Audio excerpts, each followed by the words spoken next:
my enemies, yeah. You see, you wanted to save you, and then learn how to raise you. But I forget you're from the wilderness.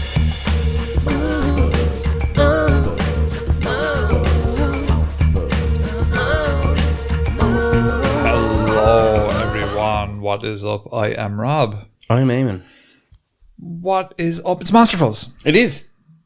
Yeah, I forgot what I was going to say there. Thought it wasn't for a second. I forgot what I was going to say because I was looking at the notes and I was like, oh yeah, I don't know anything about this. No one does. What's the story, Eamon? This is a Scottish castle. Oh. The Laird. The Tale of the Laird. It's actually mad. I'll tell you what it is, right? Yeah. Do you remember years ago, you probably heard this or not urban, it's more of a regal legend. But there was legends of royal families, the royal family in the UK, or royal families in the UK, who had like deformed kids locked up as part of the inbreeding. Bit of Loftus Hall kind of ties in with similar that stuff bit. to that. So the reason I got into this, there's a story similar to that. It was the monster of Glamis Castle. Okay. But as I looked into it, it's actually like it's more like a Castlevania castle. There's loads and loads of ghouls and stuff here. Yeah, it's bananas. Oh, well, that sounds very interesting. So yeah, there's a lot of stuff here. I'm just flying through it real quick. Yeah, and it's actually interesting as well. I don't know if you ever read Macbeth in school. Didn't. So I was Merchant of Venice. You were more of a merchant, the Shylock, the pound of flesh. Shylock and Bassanio on the boys. I never read Merchant of Venice. Shite. But they're all garbage. Shakespeare, crap. what's the big deal? Surely we've made better plays in the last 600 years or whatever. But Macbeth, which is like a supernatural, or there's certainly supernatural elements of it, is set in Glamis Castle. Oh, there you go. So I didn't know it. I don't know if it's set or inspired by. I think it is set there. Okay. So it's interesting. So we do a little bit of that at the end, just as a kind of a thing. But lots of really spooky stories here. It's very similar. Some of the stories you'll find as we're going through the episode, you will have heard before, or similar renditions of them.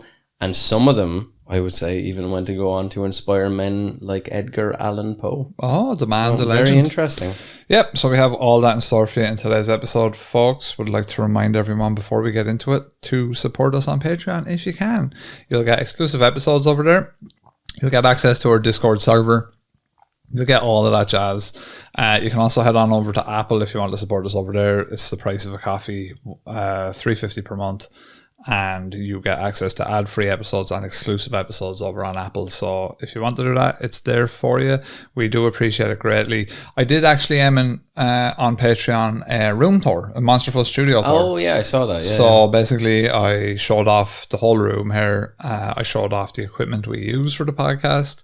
I showed off the video game collection, the guitars, everything in this room, basically. I also talked a little bit about what we plan to do in the future, things that we're just improving this space and stuff like that. So if you're interested in that side of the podcast as well, there's a new video up there, 20 minutes, 4K HD.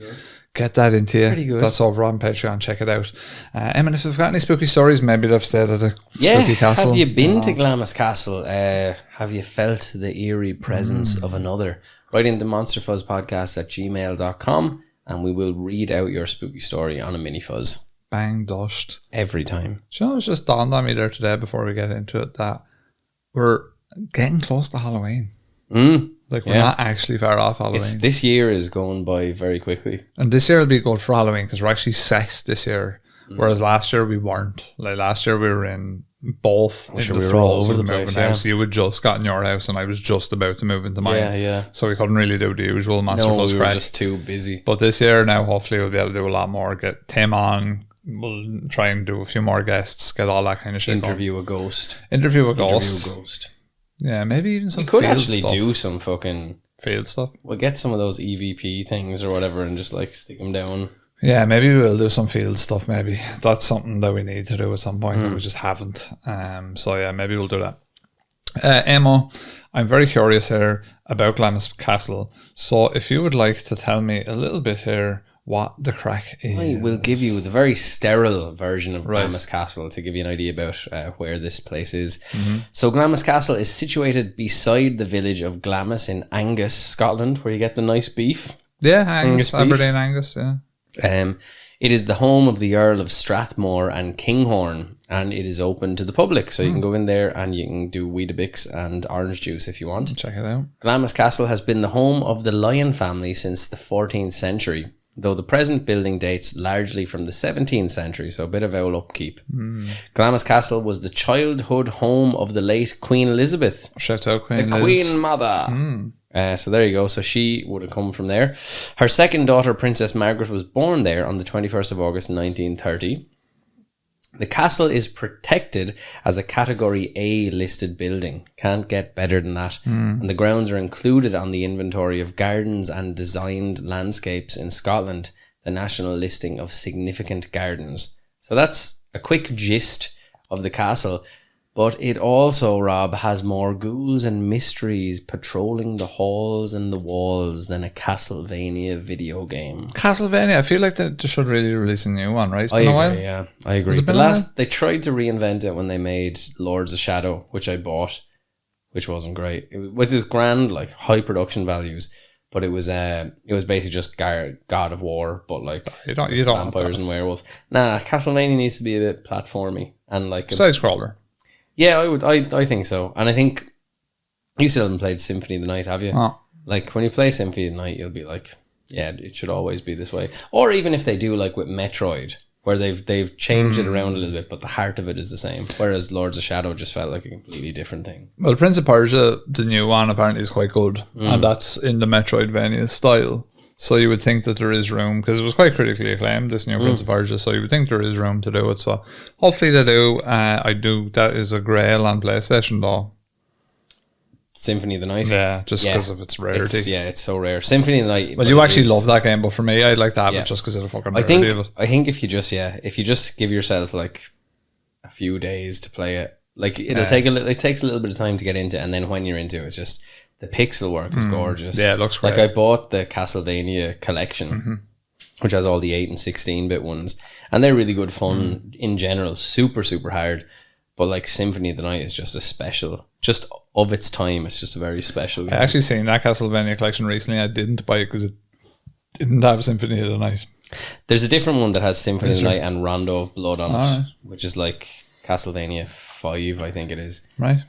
They're all, I love the Castlevania games, but Symphony of the Night is a specific, like it's very Metroidvania, whereas the rest of them are more kind of, they're not puzzle games, they're more action games. Cult classic. Yeah. So let's get back to the Glamis Castle. What are the mysteries, I hear you ask? Well, Glamis Castle might have sprawled out into an enormous building now, but there's no mistaking the early 15th century tower at its heart.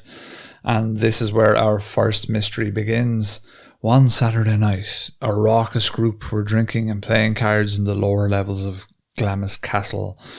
As the hour was reaching midnight, people began to get uncomfortable and disappeared off to bed. It was a terrible sin to gamble on the Sabbath. But one man didn't care. Sometimes it's said to be Earl Beardy, who haunts the castle and is by all accounts a terrible man of Crawford.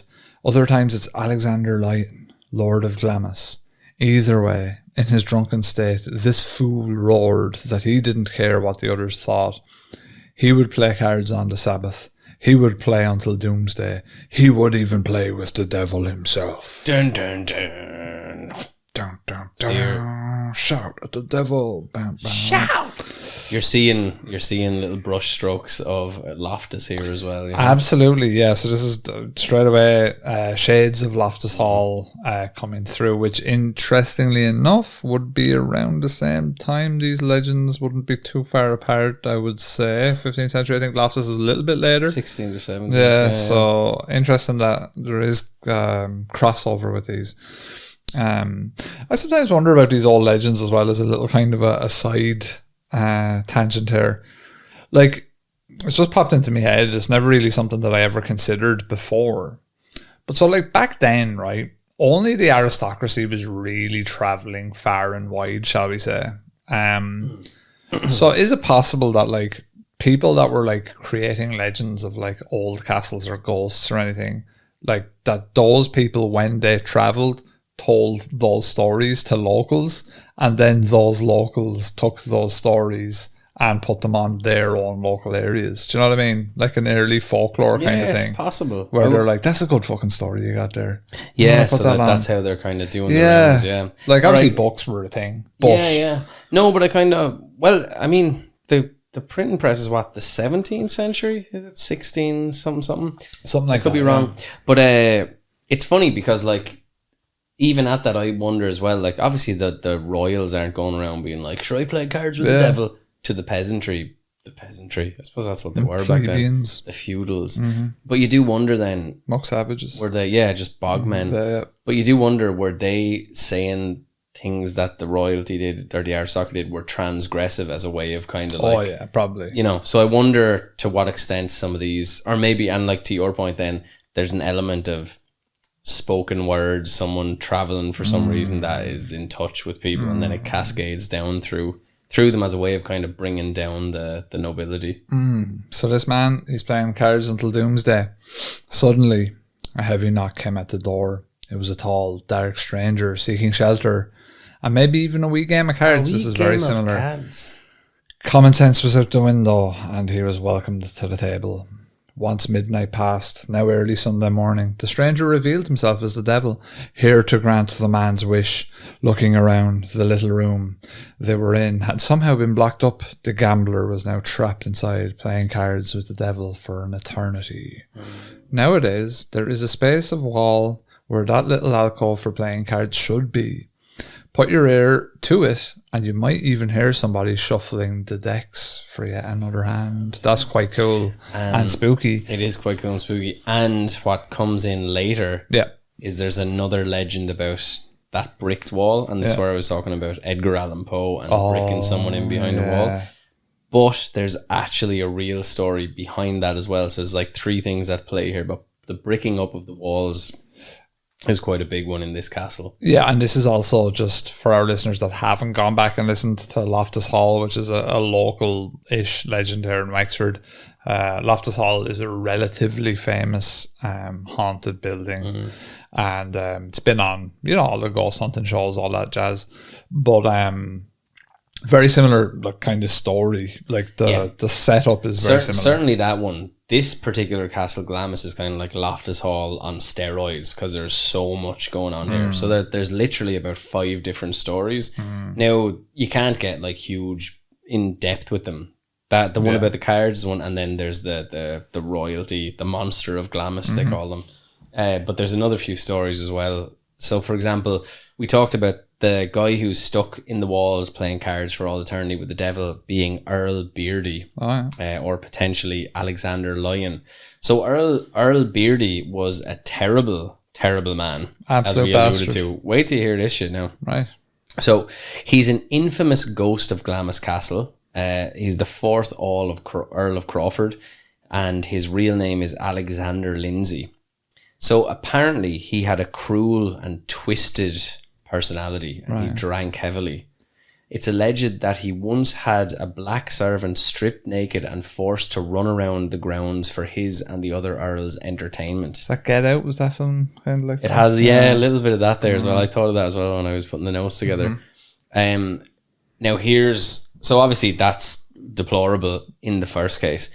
The entertainment, though, was worse again because it was actually a hunt, and the poor man was chased down by Earl Beardy, his guests, and their hunting dogs. And when they caught him, they tore him apart. So just an old racist bastard on top of everything else. Earl Beardy's presence, they say, can be seen, heard, and felt all around the castle. And there are reports of children wakening in the middle of the night only to see a dark figure looming over their beds. Spooky. Yeah. Now, this next one that you're about to go on to, this is probably the most famous story of Glamis. No, the Earl Beardy one there, it's bad. I think, to be honest, I believe a lot of this stuff because, especially hunting people and all, because humans are capable of just pure depraved shit. And as well, worse than you can imagine sometimes. Back then, there was very obviously racism was a huge thing, but they didn't see black people as human. No. Not they. When I say they, I'm sure plenty of people did, but it was a much more acceptable thing to just treat them extremely poorly. Obviously, sure, you were allowed to own slaves and all the rest of it. But a horrible thing that you could, like, what I always find difficult is if you don't have a truly sadistic nature in yourself, if you saw anything that even if you didn't think was on the level of a human, and when I say that, I mean, like, if they regarded these people as more like animals, but it would still, if you were any reason, you won't want to hurt and torture an animal. Do you know what I mean? So, like, I always feel like, I know people, like, you look back on history and you go, I never would have done that shit, when most people were doing it. But I think if you saw another human and you were torturing them, or someone was torturing them, you'd have to feel bad. I don't know how you could not feel bad. Back then, the people that did feel bad about it ended up becoming like revolutionaries or figureheads or or like, maybe you felt bad about it, but there was nothing you could do because these nobility lads were kind of like, you know, the superheroes and the boys or whatever. They're just doing whatever. Well, you'd be want, surprised how much humans look to like their closest human beside them to figure out how to act. Yeah, true. And like if it's like a trickle down. It's a bad thing. Then it's it's like people. You know, there's a lot of people like you'll find yourself doing it if you go to places like where you don't know the cracks. So like even in Japan, say you don't know the social norms or what way people are doing things. You're always watching to see what the next person is doing so you can learn from them and kind of emulate that behavior, you're very, if you have an evil bastard acting evil and he's like a charismatic figure or an influential figure, you'd be quite surprised at how quickly people start to normalize that really weird scummy behavior. It's probably why as well a lot of the time you hear like you know, sometimes girls like come out of really fucked up situations, and sometimes people will throw back at them like, "Well, why didn't you walk away at some point? Like, why didn't you see it?" Like, it's that kind of, it's almost, one says victim blaming, but you're almost trying to like figure it out. But that's probably a lot of it too. They're looking at that next person, they're acting like shitbags, and it's kind of normalizing a shitbag. Well, it's informed by some sort of early traumas as well. So like if you know, like, sure, you know, the thing to say like a girl with daddy issues. You know, so if you are someone who's unattainable and the father would never show emotion, they might be more attracted to you because in a way you're kind of retconning that story in your head about the father. But there's a lot of stuff, if you look, even we're a bit older now, so maybe less so, but I certainly feel when you're younger, a lot of the attraction that you have to people is kind of informed by just leftover nonsense that you maybe even haven't dealt with, or, you know, we're like, the things we're attracted to are informed by all these weird stuff that happens when we're kids, or our attachment style to our parents, or whatever else. And I'm sure, you know, it's why a lot of people, I think, don't always go for a partner that's actually good for them, and they go for someone that isn't, because they're chemically just wired to try to, like, you know, revisit that story and get a better outcome, maybe. Yeah, it's how your brain's wired. I think my brain is wired to just reject everything that I know. No, it is like, everything that I grew up in is like, no, do it differently. You're like, it's funny, it's because some people might have a parent that like smokes a massive amount of cigarettes, and they might either smoke loads of cigarettes, or they might be like, I'm never smoking. You know, and it's like, so you sort of stop that from perpetuating itself. Mine's formed of like, about, by the time I got to 25, I was like, it's time to just reject like pretty much everything and try and just go a different way. Was it like that you just saw the things that people around you were doing, or like, I don't want that? Does it serve me? Does it serve me? Like, what's serving you, what isn't? Like what's doing you favors, what isn't? And just being quite rational about it. I realise most people, I don't know, aren't quite rational. I'm not trying to say that to say like I'm some kind of cool dude or anything, but a lot of the time I think when I try and apply my logic to other people's problems, they're just like, nah, I'm not doing that, or I don't know, there's more nuance than that. What I always find is that I always look at all sides, or try to as best I can, and find the reason. So you kind of go, all right, well, these, so you're having a fight with this person, but from this person's point of view, what they're doing is you know, their reason for it. And then I find if I can't find a rational reason for it that makes sense, that's kind of where I'm at too. Then I'm like, nah, just disregard no them, rational because reason. Not disregard them as a person, but like disregard trying to fix this, because you can't. You have to just let these situations play out. Exactly. Right? So we're on to the monster of Glamis. Rawr. Yeah, that's what it sounds like. Rawr! Somebody open the door. Rawr! How Glamis. So the most famous legend connected with the castle is that of the monster of Glamis, a hideously deformed child born to the family. Some accounts came from singer and composer Virginia Gabrielle, who stayed in the castle in 1870. In the story, the monster has kept in the castle all his life, and his suite of rooms bricked up after his death. So again, similar, because you know it talks about Loftus Hall, the baby in the walls. You're one in the like never left a room. So it's all got little hints of the same thing. Yeah. So another monster is supposed to have dwelt in Loch Calder near the castle. An alternative version of the legend is that to every generation of family, a vampire child is born, and it is walled up in that room. So that makes it even more like Castlevania than it previously was. I like how vampires. I don't think like we haven't done a proper like Dracula one yet. TCG has, but I don't think we have. I did that episode, I think, with them. Yeah, or with Gordo. Yeah, I don't think we have. We should though. No, we should do a vampire one. Yeah. There's a huge amount of stuff, like the history of vampires, Yeah. when you actually start looking into it. Like a multi-part one might even be worth a shout. Well, there's lots of stuff. There's loads of places in the world where people are buried with bricks in their mouths to stop them coming back and all this sort of stuff. So there's loads of like cool lore like that. And then you have like Bram Stoker, Dracula. You have then actual vampires. So there are people who have familiars, is that what they call them? Like where so they'll bloodlet and the other person will drink it. These are just people who are not well mentally, but they do exist in regular society as well. So there is an old story that guests staying at Glamis once hung towels from the windows of every room in a bid to find the bricked up suite of the monster. When they looked at it from outside, several windows were apparently towelless. Though this is more likely due to the owners removing them in order so that the guests will not find the rooms, according to several relatives of the family. The legend of the monster may have been inspired by the true story of the Ogilvies. Nobody knows just how much truth is in the legends, but it could have been based on another story from Glamis Castle about the Room of Skulls. The Ogilvie family hid at Glamis Castle when they were trying to escape from their enemies, the Lindsays. But they were found and put into a small room in the walls, which are 16 feet thick. Jesus. The door was bricked up and the family were left to die of starvation. So technically they are within the walls, but also the walls are bigger than this room. A modern version of this story is a case I read about recently where a lad was working in sort of a supermarket in America and he was stacking the freezers, you know, the ones you kind of bend down into. Yeah. And he fell over it down the back of the freezer. Oh no. And he was trapped and he couldn't get out. And no one could hear his screams because the freezer engines were so loud. Yeah. So he just died behind her. They didn't find his body for like 10 years. He was a missing person. 10 years? Yeah. And they moved out. They moved the... There must have been like a... I suppose because it was the back of the freezer, he was frozen, so... No, he wasn't frozen. The smell was... Freezers have like a vent or like a fan to pull in. The AC was just constantly pulling it out. Yeah. So what a terrible way to die. He was like...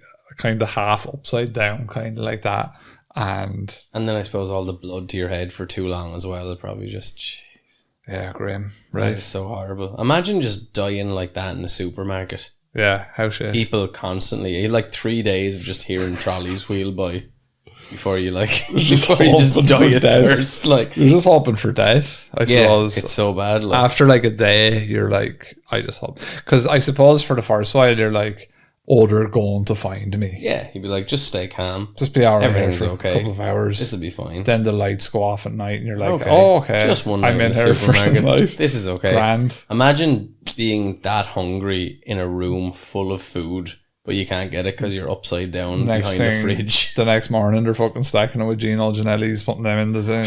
Like, but the motor is just like drowning you out. Awful. Boom, boom, boom. Oh, man. That's some modern day Edgar Allan Poe shit. I'd be like actively trying to kill myself upside down behind the fridge. So after like a day, I'd be trying to find out, because so he was at like head facing the floor. Yeah, head kind of down, like, so like imagine like he's kind of upside down, trying to figure out a way to like show up, but his head is kind of up, kind of, he's like at an angle down, kind of smushed up. Some dark, like just putting stuff in the fridge and you fall through the fridge and then you die. Yeah. That's so lame. And they literally didn't find his body for 10 years when that company, whatever supermarket company that was, they moved out, and like the engineers were like pulling out all the freezers And then they were like, oh, wow. here's a skeleton. How did that get there? Oh, that's the lad that's been missing for 10 years. So grim, isn't it? That's how they're rocking think like that they would have just, story. but no, you think that they would have looked at the CCTV and seen him falling behind the fridge? You would have thought that, yeah. That would be the rational I thing don't know to when think. he died. Like, I think It could have been like, it was like he was maybe like in the 90s he 50s died. when they were like, It definitely wasn't the 50s, but it was like probably 90s, 80s maybe. That's maybe a mad. bit more recent. I don't know. It's crazy though. It's just a crazy thing. Absolutely fucking pathetic, shitty way to die. Like, That's just- the most annoying thing about it. If I died that way, I'd be like, "Dad, are you serious? Yeah, Like, I'd be like, this are is you mid off. fucking serious? Is it great? Used to be, I would go and do a podcast about Bigfoot, and here I am dying behind a fridge. As you said, we're mediocre people, but it's such like a shitty, and yet it's like a paradox, because it's a really like stupidly dumb way to die, but then also a really interesting way to die because it's so rare. It inspires thought, yeah, and chat. Like, you know, but imagine how cool you'd feel if after like a day and a half you busted through that bastard fridge like the Kool-Aid man. I would have You're destroyed like that fridge. fucking all frozen pizzas Yeah. bursting through. Fucking shit. Just bits of Gino Giannetti flying past you like. All the frubes. Yeah. Cool pops. But you know what, man? You'd have a new lease on life. Like I if would, he didn't like his job there, Never going near a a day and a fridge. half behind the fridge, you would have just been like, "Fuck this job, fuck you." Never getting near a fridge again. And you'd be Ever. like, you'd have such a zest for life. There's a timeline where that poor fucker got out and got a big mad payout from the supermarket, and he's like living his best life now. He doesn't have a fridge in his house. Yeah, it doesn't. Yeah, he Doesn't just have buries anything. things in the garden in sand or in Loves salt hot or something. food. Only eats hot He's, food. you know, unfortunately, that's not the timeline that he was in that particular way, because he's in our timeline where he just died behind the back of a fridge and wasn't found for the In the best alternate part of a timeline, decade. he gets away and it's one of us that's behind the fridge. In an even more alternate timeline, a fridge gets stuck behind a human and it's stuck there for 10 years, you know? In another timeline, the fridge and him have Monster Fuzz podcast. Yeah. Another timeline, him and the fridge develop a relationship and they have baby fridges. He learns to live with the fridge, live amongst the fridge. Terrible, man. Ah, Terrible, man. sure, look, that's the way it goes sometimes. It does. So other stories of Glamis Castle. There is a grey lady of Glamis. She haunts the family chapel and the clock tower of the castle. She is believed to be Lady Glamis, Janet Douglas. No relation to Michael Douglas. No, Who unfortunately. did marry Catherine Zeta-Jones. Was she Scottish? Welsh. Ah, sure, that's the other end. Yeah. Celtic though. Welsh, but like, I think she's Welsh Italian, and she's... Oh, she's not fully Welsh anyway. There's something exotic in there. Is it, yeah? So I think there's a bit of an Italian link to it, but then Zeta sounds Spanish. She does it? looks like she has a bit of good weather in her. Yeah, she has a She has a bit of good weather in her. Like, yeah, she's not just like fucking down with the sheep and all. Underrated, one might say, though. As an actress. As everything. Probably under the radar too Did you ever much. watch that one when her and Sean Connery, who is I a did, Scottish yeah. man, and they break into places and Give her a all? little slap. Yeah, sometimes Catherine would talk to me on certain. I had to give her her a a slap. She looks wonderful in that. Oh, yeah. I saw it when I was a teenager, and I thought to myself, "Wow, wow, Oh, it's yeah. like you're Trump." Does it get I much walked better in than here, I this? saw Catherine Zeta-Jones. I said, "Wow, that's Catherine Zeta-Jones." Yeah, no, she was She's- otherworldly. Yeah. Once Just upon a that time. the dark hair, Oh, yeah. long eyelashes. Would you be a fan now? Would you have the old dark hair, the light hair? Or would you Dark, say, usually. Ara, sure, no hair at all, I'd be happy with it. Dark usually, I'll be honest. Yeah, I it's think- just by like it's not even a like a conscious, It's not a deal breaker, it's just, no, yeah. it's not even a conscious thing. There was literally a point in time in my life where I went, oh, I've never been out with a blonde. And I was like, that's really weird. I don't think. And then I did later on in life. Didn't end well, but did it. You were Tried just it. like, I knew it. Yeah. I knew this wasn't worth it. Yeah, I think I'd be definitely more so attracted to the darker haired ladies. I see. I was always into emo goth bitches. You know, That's actually, yeah, now that you've said it now, son. You've said it now. All those years reading Metal Hammer. Not a lot of blonde women in that. They're all... the chick from the Girl All the Bad Guys Want video. Remember her? Oh, how could I forget? Because she's watching wrestling, creeping over The tough guys. only good thing about that band. was Listening that to video. rap metal. What was the name of them again? Bowling for soup, yeah. They were pretty good. Anyway, Janet Douglas, wild digression. She was burned at the stake for being a supposed witch in 1537. Burned at the stake for being a supposed witch in 1537. Wait, what? Oh, Jesus, a wee third. She was accused of poisoning her first husband, John Lyon, Lord Glamis, upon his death in 1528, but she was cleared of the crime and free to marry her second husband, Archibald Campbell of Skipness. I think we should get back to poisoning people. We don't do it enough anymore. It's a very old school thing to poison people. You know, you don't see it anymore, poisoning people. Like, also, these notes don't make sense. enemies. She was burned at the stake in 1537, but then was cleared of her crime in 1520. She survived. Yeah, maybe retroactively. Was she an actual witch? She survived the flames. Maybe retroactively they were just like, oh yeah, she was actually, she didn't do that. So she was... But So bring hang back on. poisoning is what I say. Yeah, I think poisoning people again. Remember when you had royal tasters? Yeah. Taste this yogurt for me and make sure it doesn't kill me. A bit of poisoning, you know. Lads, It's always good. Sometimes I wonder if the king was just too hungry. It's like, it's probably grand. Just give us that. Oh, I say so. You know, and they just dies. I say so. Yeah, poisoning, yeah. Weird way to go. Poison- Popular way to go. Popular way. I wonder what you used to poison people with back then. That like you wouldn't taste. Is it belladonna? Belladonna? Is that the one?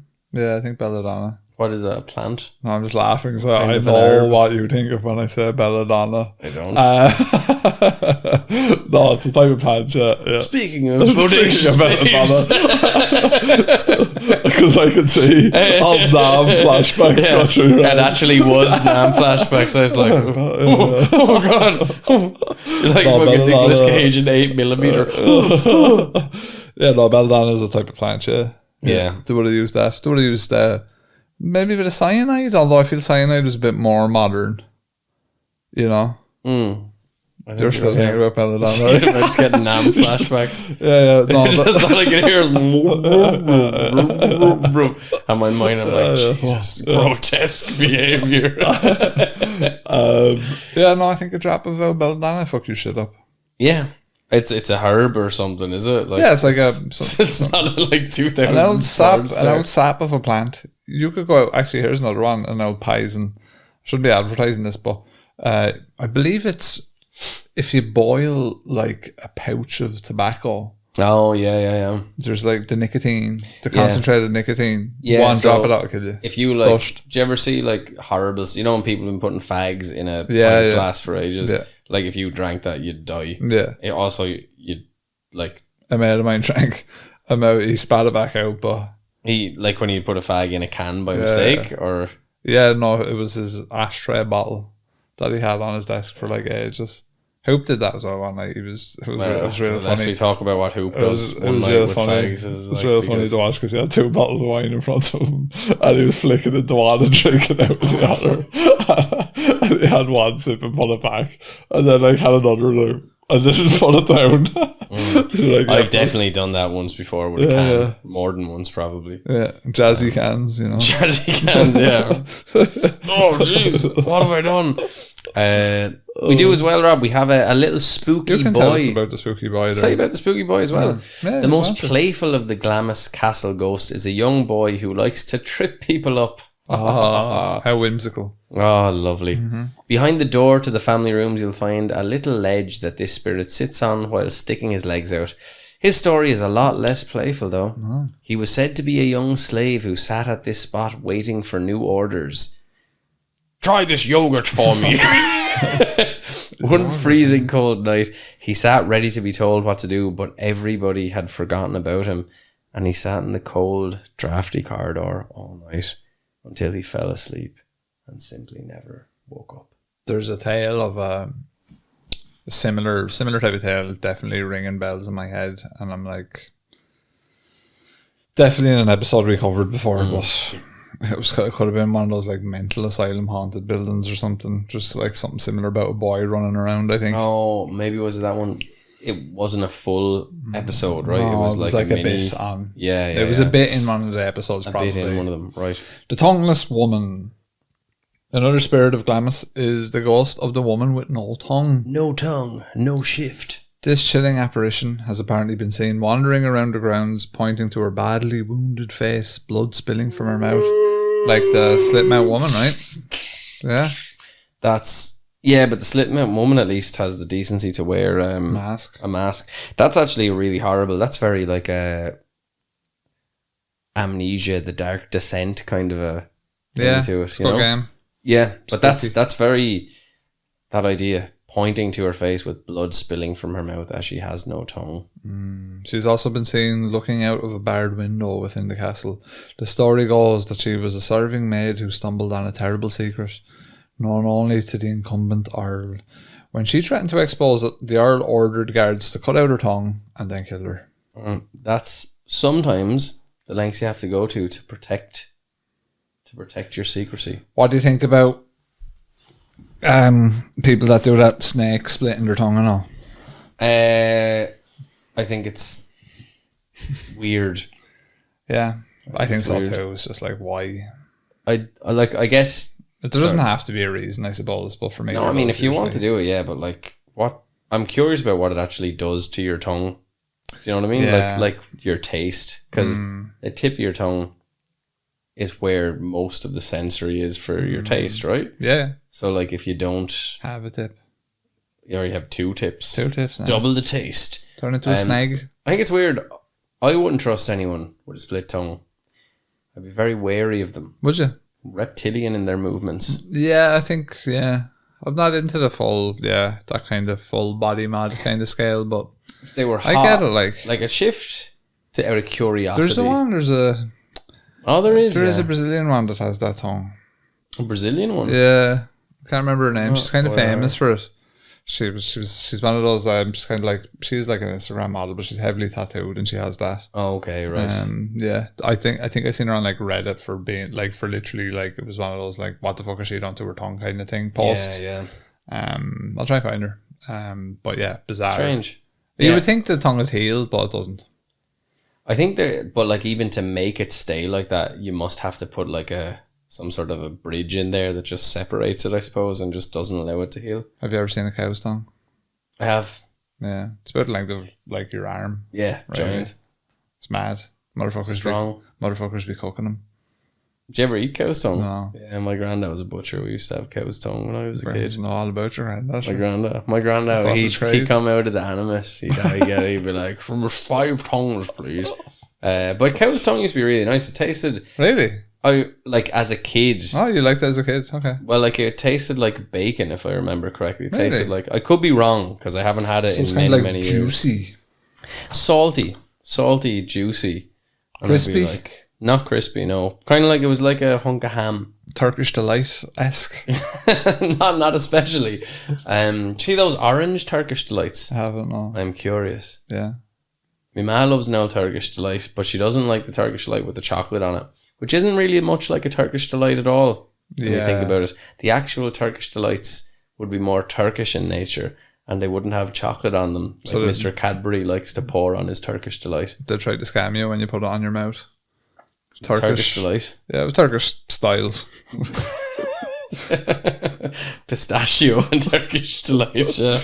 Apparently, like if you go to like they just charge you through the what's the capital of Turkey? It's just like Istanbul. It's just like getting fleeced from like the minute you get from the airport to Turkey, and it's also partly just acknowledging that you're getting fleeced the whole time. You're like, I'm just getting scammed everywhere I go here, class. But like their level of scamming, is it because I imagine that the currency is weaker there? Is that level of scamming like I am so rich that I don't really care that I'm being scammed? They'd be trying to shake you down and all. Proper, like, yeah. There was one of the lads I lived with years ago. He was from Iraq originally, but like he would go to Turkey often enough, but he'd bring back Turkish Delights and he'd be like, here's a load of Turkish Delight for you. So I wouldn't be scamming him because he was like one of the boys. So was it like cow's tongue? They'd be like, give me 5, and he'd be like, was it like cow's tongue? It wasn't at all like cow's tongue. It was sweet and delicious. Whereas cow's tongue is sort of like salty, and you're eating the tongue of a much larger animal than you, and it makes you feel powerful. I like the idea of not eating animals and being sound, but I also like the idea of killing something and absorbing its power. So it's hard. I'm trying to weigh them together, and they're not very compatible.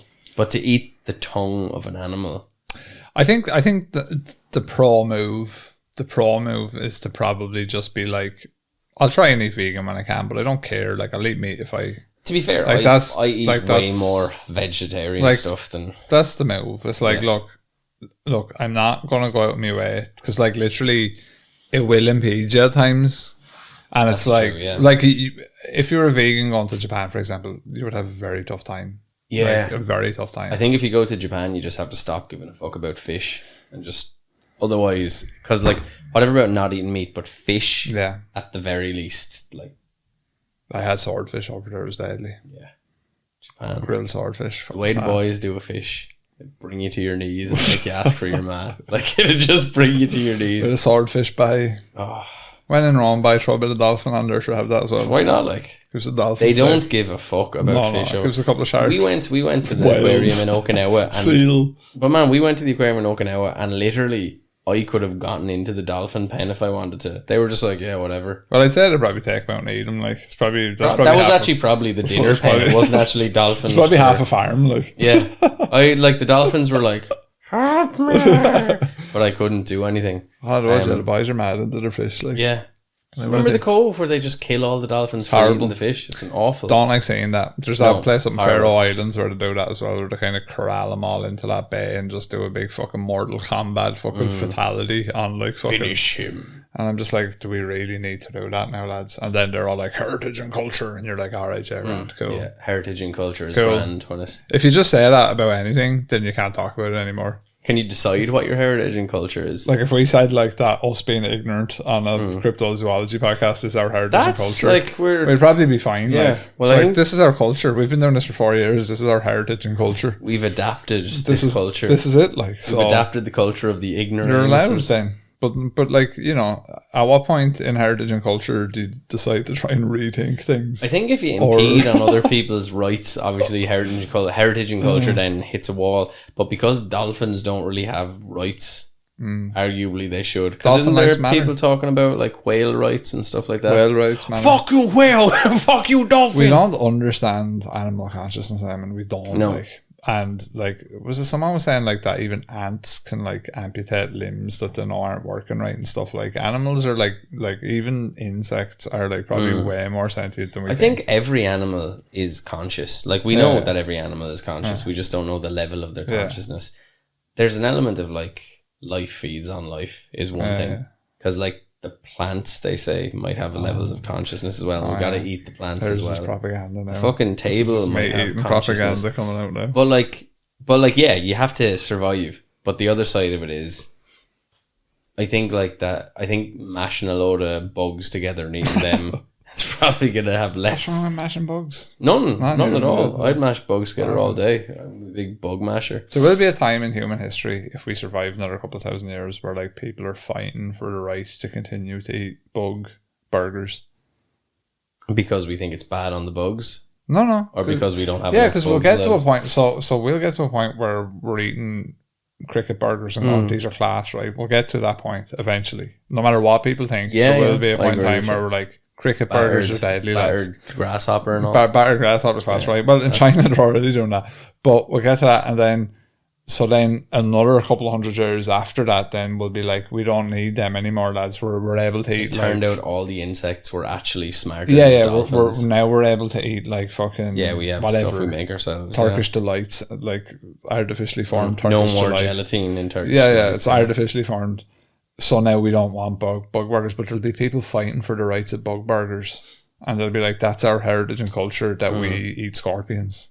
And then you'll be like, "Well, sure, you know, what can we do then?" Eating scorpions is pretty badass. So my point is that no matter what you do at any time, it will always be yeah. at some Like the point cherished. reality is, we probably shouldn't be eating animals, and it probably is terrible, and the way we farm them is terrible, and everything about it is probably not great. It's not really. I think I eat meat, so like I'm No, not- so do I. But if you step back and you go, yeah, I don't need to do this, and it's probably not great, and it's actually contributing to the suffering of animals. Objectively, it's probably hard to make an argument for it even now. But because it's as we talked earlier, we talked about like the fella hunting the slave there, and you're like, oh, I wouldn't be like that.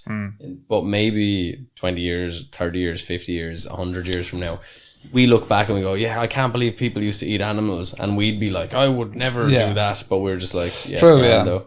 Well, if we needed to hunt, then we wouldn't give a fuck, and we wouldn't even be having this conversation because we'd be like, no, we need to eat. We need to eat. I think the thing is like that, you're torturing something for the sake of it, whereas eating meat is just a very normal part of our culture and our cuisine, to be fair. So you don't really It's hard think to about avoid it. The other part as well is if you just stop eating cows and pigs, they don't live, they'll all die out, like. So that's the other part, because well- without farming them, they'll just be prey for something else. Yeah. Then the other thing is about hunting is like, it's not like that animal is going to have a better death than you eating it if it's matured to a certain age. Like, animals don't die majestically No, by actually, themselves. that's a good point.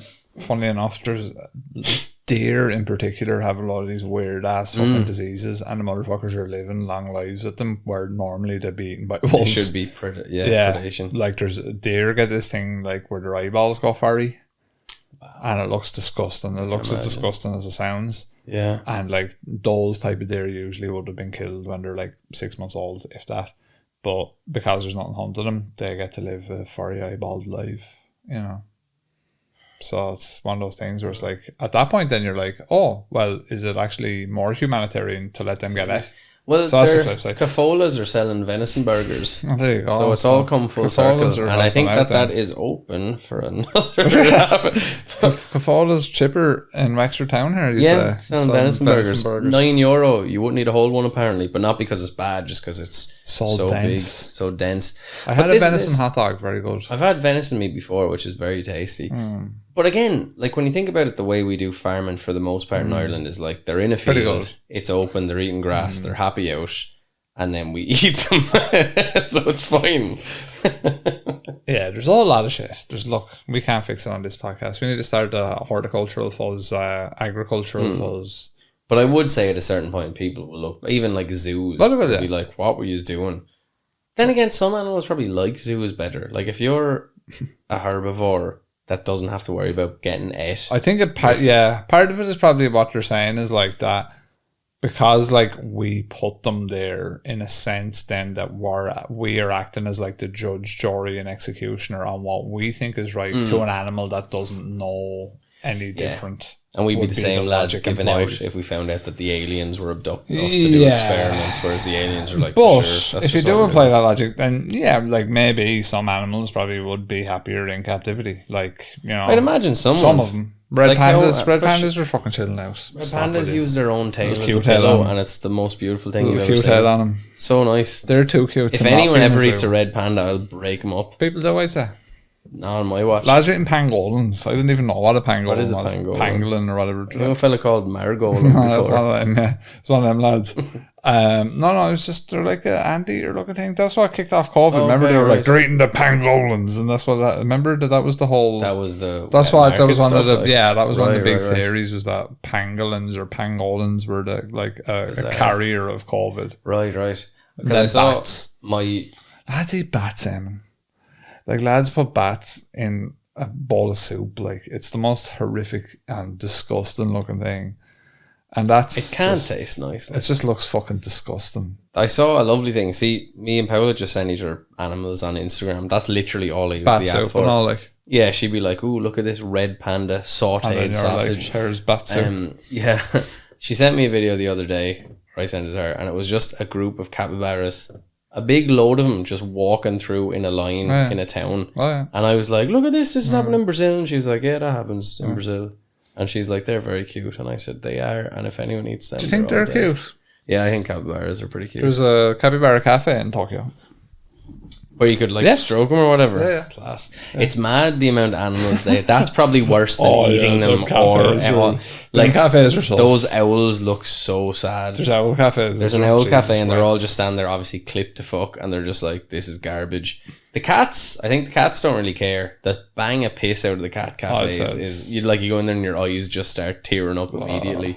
There was hedgehog ones. Shiba Inu cafes where you can meet the little doges, little doge dog. Oh, the little Shiba dog. Inu, Oh, that's yeah, nice. I'd say they're happy enough. The dogs. I'd say they like that. Yeah, did you see him over there? Like they have traditional pet shops over there where the pets are in the window. You're like, all Yeah. right, okay. I don't think I saw many of those. I did seen a see a couple of couple them. of weird cafes. I saw a hedgehog. I went into a cat cafe and that was like nice for like a half an hour, and then I wanted to leave because my eyes were bleeding. Yeah. But they had lovely Maine Coons and stuff. They're different breeds of cat, and obviously you're just going and you're just stroking cats and reading manga in a language you can't understand, and drinking coffee and just smelling urine, and you kind of go to yourself, how far did I fly for this experience? I have a cat at home. I can smell his piss whenever I want. I didn't actually do any of the themed cafes. No, I did one. It was just one, and look, it was like you're when in Rome kind of thing. We would have done the Dollars one, but we were just a little bit late. But yeah. No, they had some strange ones there. Some strange ones. You have one little story there left, do you? Oh, it's actually not even a story. It is just. It was just about Macbeth. Oh yeah, the Scottish king who ruled from 1040 to 1057, and that is 17 years, not 17 minutes. But not much else from Shakespeare's famous story actually reflects the reality of Glamis Castle. Records aren't great from the era, but what we do know about Macbeth was that he was a fairly successful ruler, ruling 1,000 years ago. It took a good bit of scheming and backscabbing. However, this King of Scots isn't remembered for being tyrannical or a murdering leader, which Macbeth would have been. More importantly, Macbeth had nothing to do with Glamis Castle and certainly wasn't the Thane of Glamis. Okay. So so he wasn't obviously in Glamis, but it's there's some sort of, I think, I don't know, maybe the ghoulish stories were around for ages before. Yeah, it gets 100 years after that. Yeah, but people were always attributing it to him when he wasn't there, right? Yeah, because he was a Scottish king. Well, that's kind of like Cromwell's fort right here in town. Yeah, I guess so. Like, he actually didn't have a fort there, or he did have the fort, but he never lived in it. He was never there. there. Yeah, it was built like, that's the thing with the likes of Oliver Cromwell. It was like, people would be building him buildings and outposts all the fucking time, but whether he went to him or not is a whole other story. Yeah. You have to remember that these dudes like Cromwell were like going everywhere, and it also took months to get anywhere. So like, well, they were like the rock stars of the imperial age. Yeah, he could have went back to England. The next thing, he could have had every intention to rock back to Ireland, and then he gets a fucking call to fuck off to some other country to act the bollocks somewhere else. Yeah. So really back then it was just a totally different kind of buzz. That kind of ties in with like Dracula almost. It's that whole story there, Glamis Castle, all that. Yeah, it's got shades of that, alright here, man. Well, just the whole spooky big castles. Like, you'd wonder, I suppose, the idea of I think you said it right at the start of the episode, like it's probably all stems from shit talking the aristocracy. Yeah, I'd say so. But there's probably like anything, smoke and fire. Political though, perhaps? Possibly political, but I'd say the other bit of it is that like that bit with the monster of Glamis, or the one who was like basically bricked inside the place. Now I know we had that family who were bricked inside the place, so that's kind of cool that there's an actual event of that there. But I do think there probably was deformed with the level of inbreeding. You'd imagine that they probably did make regal children that weren't. Oh yeah, back then people didn't give a fuck. Like we were talking about Japanese, like it was maybe in the Aokigahara, the Suicide Forest episode, that like they used to just leave. Like, if a baby was probably even a bit cross-eyed, they'd be like, off to the woods. Just a bit cross-eyed. So they didn't fuck around back then. Like, there was like, this is Sparta. Infanticide was normal, like enough, I'd say. Like, if you had a dodgy enough child, you'd be like, what's the point? Yeah. There has been a couple of like documented cases of like, say, a Down syndrome child in like medieval times that grew up, but very rare. So like you would imagine, like all that stuff didn't just, like the lads back in medieval England that were going around collecting Street Fighter Alpha 2 on PlayStation 1 and all, like they probably wouldn't have gotten to that point back then, Yeah, I suppose there probably wouldn't have been many, because everything had to have. Well, then again, it would have had a lot of them like half mental lads would have been like beheading motherfuckers. Like they would have been like executioners or like because they were hammer yokels or something. They were lads who couldn't really integrate with society. So if you were the executioner, you just killed the person and went home and had your gruel and went to bed or whatever. And fucking Tim fucking shovels the shit out of the pigs, like mucks the pigs out. Yeah. all that kind of stuff. Here's a bit of mead. Just remedial jobs, probably. The village off. It's kind of a mad thing because you couldn't really, like, if you weren't in the sort of the chain of command, if you like, of the king and the nobles and all that, you didn't really have a chance, did you? So that happens nowadays. Like, it's actually really sad, but I have a cousin that's like second or third cousin that's loads older than me. He's like probably like 50 odd now.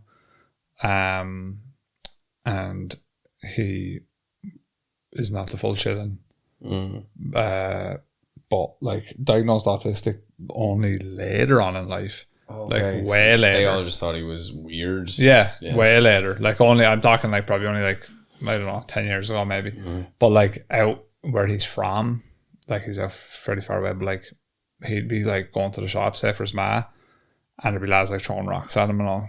Like now, like that's like 10 years ago. And he's like 40 odd.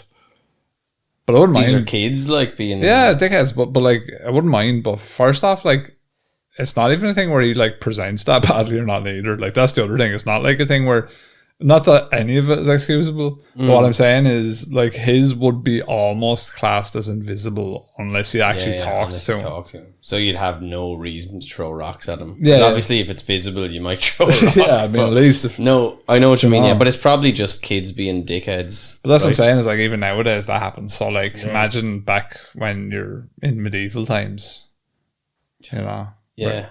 And if you didn't sort of prove that, like I said, if you didn't prove you had some sort of utility. Then again, though, you're a big fucking acoustic lad back then. They'd give you a sword. Some of those acoustic lads are very strong. Give you a sword. You just go break them up.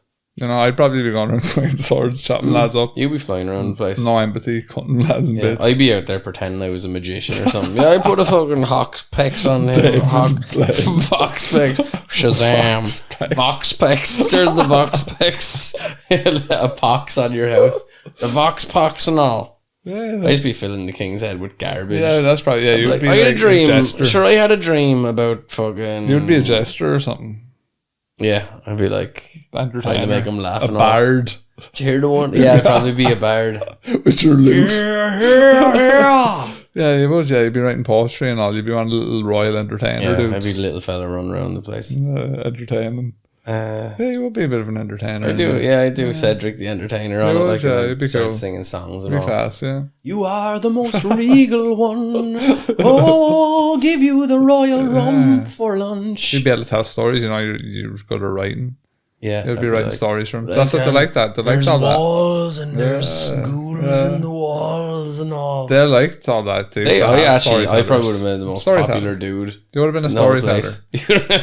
I would have killed you. Autistic. I would have killed you with my big mace. I would have been all like, I had a dream about a serpent last night, my lord. I had a dream. The serpent signifies great medicinal value, my lord. Allow me to regale you with the song, Oh, reptilian one. Yeah, I'd be swinging me mace. You know? Yeah, you'd be swinging your mace. I get caught bet in the face with a mace. Yeah. But I'd have a good run. Yeah. Just by... Yeah, no, sometimes I do feel like I would have been better suited with just going around on a big war horse, running lads over. If you were... This is the best possible moment for you to be alive. Do you have a shelf full of idiots. This is exactly... Yeah, that's maybe. You're doing a podcast with a big war fluorescent light over there. War horse. This is what you want, man. I'm telling you. Think about how fun it'd be rocking up to a town full of peasants. How much do you like not doing stuff and being left alone? No, it'd be great, man. War horse going along. What would your steed be called? That's a good question. Alexander. Yeah, something like that. You rock up into the village, all the peasants are kind of cowering around. You're just laughing at them because they're all shitting themselves. Then you got to chase a couple of them for the laugh. Chase. Yeah, just chase them, making them do stupid shit and laughing. You know, that'd be cool. Yeah. You know, getting fights with lads, stab them, mace them, whatever. No consequences. The best and the horse, warrior. off you go again. Because you'd have a reach advantage over everyone. Yeah. Lads that have spears and all, and you just have a dagger, you'd be like, haha, touche. Yeah, no, I think I would have been decent at. Would have been decent. No, I would have been the sorcerer, the spooky man. But like very popular. I would have been a twofer. Like I would have a high value individual. It's not a trade lineage though as well. All the same. Well, my blood of an assassin. My granddad was probably the king of Dungarvan. A blood of the Hashasheen. Earl of Dungarvan. The mysterious Hashasheens. of swinging. what was that was on them like stoner? The Assassins or hash and all. There's something to do with hash and Assassins. The hashasheen. That sounds. thing. I It's know like one of them who said stoner that. things. Yeah. The hashasheen, man. Hashing because they're No, all but there is something to do with hash and Assassins. All the boys would have been into hash, would they? I knew Or it just makes you quiet, like. when I smoked hash, I knew all about it. Maybe they used to like put a load of hash in your yogurt, and then you'd be all fucking. No, there's something to do with like the assassin. I don't know. I'm not even going to try and Assassin attempt it. must smoke the There's hash. something, again, something or something stupid like. Yeah, something like that. Who I cares? feel like probably wasn't. No, but hash. I gotta look that up. No, I see you gotta check that I out. have to go look. But before we leave the podcast, I can't leave our listeners not knowing what a hash. Hashasheen. What a hashasheen is. I heard that your soap bar was a special Bushido night. Could be, man. You know, you never know. Palm Pollen hash. was a sniper. Assassins Hash. Hash origins. The hash origins. Oh, here you go now. This is going to bring up Assassin's Creed Origins now, unfortunately for me. There we go now. Origins of the word hashashin. The most commonly repeated theory holds that the word comes from the Arabic hashishi, meaning the hashish users. Chroniclers, including Marco Polo, claimed that the followers of Saba committed their political murders while under the influence of drugs, hence the derogatory nickname. Now, Last thing you'd want to do is smoke a load of hash and then go murder someone. Hashashin, the assassins of Persia. That's me now. Lord lads with scimitars coming over the walls. Load of lad with scimitars coming over the walls. Hash. Yeah, so you want to watch that Okay, then? interesting. So the lads used to get blemjaura and then go out and murder fellas. The Hashashin, man. That's one way to do it, I suppose. The Hashashin, the original assassins, got their starts in Persia, Syria, and Turkey, and they spread all around the Middle East, taking down political and financial Imagine getting rivals. hacked to death with a scimitar by a fella who's hashed out of his mind. You would be able to like. Bit You'd of be Moroccan able. squidgy, bye. You'd be able. Yeah, Give me a bit of squidgy. You'd be able to stop him if you had some high fructose treats, though. You would, yeah. You come to Kenny, be like, wait a second, I have a fucking. Bottle of Lucasade. I have a fucking Slim Jim. Bottle of Bottle of Lucasade. Lucasade. I tell you, Bag man, of potato. give me a bag of hash and a scimitar, and I'll yeah. take down the ruling class in You would've been out Mesopotamia.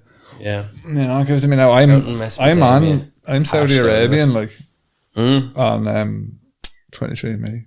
I'd say so. I am. Yeah, but like then you would have had, after being like this class assassin for years, then one day you would have had the hash to kill. So you were like, no, because that must have happened to at least one of the assassins. One day he just has a panic. Oh no! like an I Assassin's started Creed. thinking about the stars and all, and now I can't relax. It's on the Assassin's Creed missions, like the animus starts coming back after you smoke a joint. You're like losing sync Can with you the imagine world. seeing an assassin pulling a whitener, just freaking no, out? right over me head, I'm but- rocked, man. Yeah, man, hash There Shane. you go now. You learned something new now. Right then, Eamon. Sure, that's it. Listeners learned a lot today. We went Falling down from fridges. Scotland to Japan Falling down to fridges. the Middle East. That was this episode. Was it falling down the back of the fridges? Falling down the back of the fridges. It's hard to know sometimes. Yeah. We've done We've had a everything lot. today. We're some good podcasts. Oh, legendary. You come here like, I'd love to know about this ancient castle. We're like, look, Hash lads Shane. on hash murdering people. What's what's wrong? Well, like when you think about it, it's probably the best podcast it's in like terms Radio of Lab like quality. not knowing what to expect. Radio, you wouldn't get this out of Radio Lab. Let me This tell you. is the lucky bag of audio adventures. They'll be changing the host on Radio Lab. You wouldn't know what Sometimes- you're getting. That's true. Who am I Sometimes listening we to? play it straight as well. What is it? Sometimes we like Sometimes we have an can. episode We where can we're all do. like, this is Sure we can. interesting. The subject We can. matter. But sometimes the neuro diverges. It won't let And us that's stay the way it still. goes, brother. And I just thinks to myself, Hashashin. Hashashin, like that's class. I'm gonna watch a documentary on that when I get Yeah, home. the Hashashin. I'm gonna be late for work tomorrow, Switchy even though black. I'm working from my kitchen. Yeah. I'm gonna be late to work, and my boss is gonna go, "Why are you late?" And I go, "Because I stayed up watching stuff about the Hashashin last night." I'm going to buy a lot of squidgy black. Yeah, I'm going to go back at on it. the hash. We should do an episode here, Where we go back live on it. episode where we both smoke 3 drags of a joint. Yeah, I'd do and that. I'd be down for that. immediately have a mental breakdown. I'd do that. Would you? I would. I don't know, man. I wouldn't enjoy it. It'd be a weird episode. We'll just... What if we have a bottle of whiskey as well?